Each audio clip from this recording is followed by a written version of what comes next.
I'm Kyle Culp, and I'm going to be discussing the Crossbred Gilts.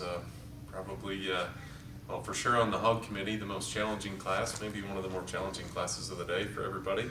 When committee definitely try to keep that in mind when we put the cuts on, and you'll hear those here in a little bit. But just to briefly describe them, we saw the one gilt as being a heavy structured, tall fronted kind of a gilt, the biggest outlined.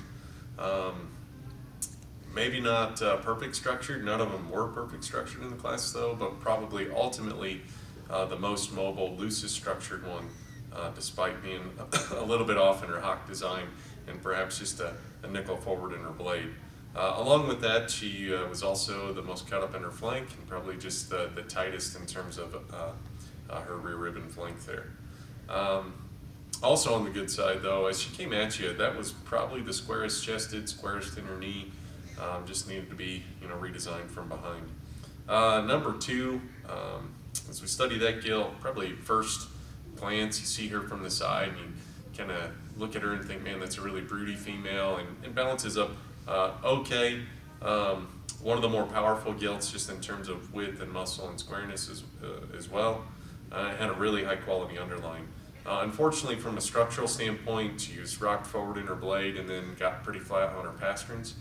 And the committee went and looked at them 3 different times. So the first class, about the third class, and then towards the end. And as the round went on, she did progressively get worse out of her hind leg as well, and just started to get a little bit tighter in the way she went out of her rear skeleton.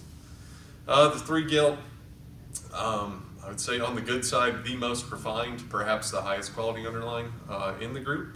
That was one of the things I was kind of listening for in reasons, and several of you brought that out. That was fantastic.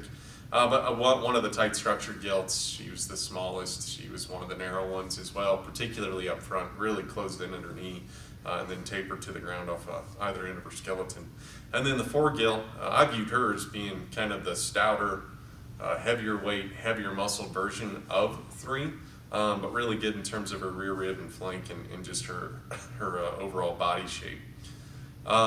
As she went into motion, I read her as being sounder out of her front end than the 2 gilt, but then off of her hind leg, probably the shortest hipped one, and just a little bit rounder in the way she set them down as well. So I think in the later rounds, maybe a bit more flexible, but still had an issue there out of her rear skeleton. So that's just a general description of them. Like I said, the committee really struggled a bit. Of the 4 folks, there were 3 different placings, but some things that were in common on our cards. 3 was last every time. 1 was always in the top pair and always beat 4. And 2 beat 4 3 out of 4 times. And so when we add those things up, we come up with a composite placing them of 1, 2, 4, and 3, and we cut it 2, 2, and 4. I do want to recognize 2 high sets. I gave out 2 49s. That was 115-4 and 114-3. Again, Weston Charles here. Just wanted to comment really quick on your gilt class today. I understand that this one was a challenge. I want to encourage you guys because I was thoroughly entertained in the room. Thought you guys were creative. I didn't get bored listening to this class, obviously. We placed it all over the place, and that's totally okay.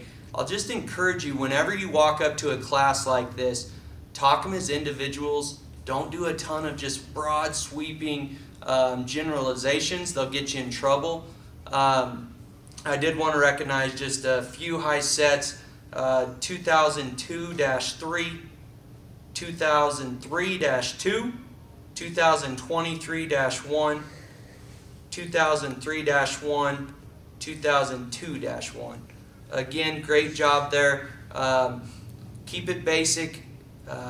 Trust what you see. Talk them as individuals. Good luck down the road, guys.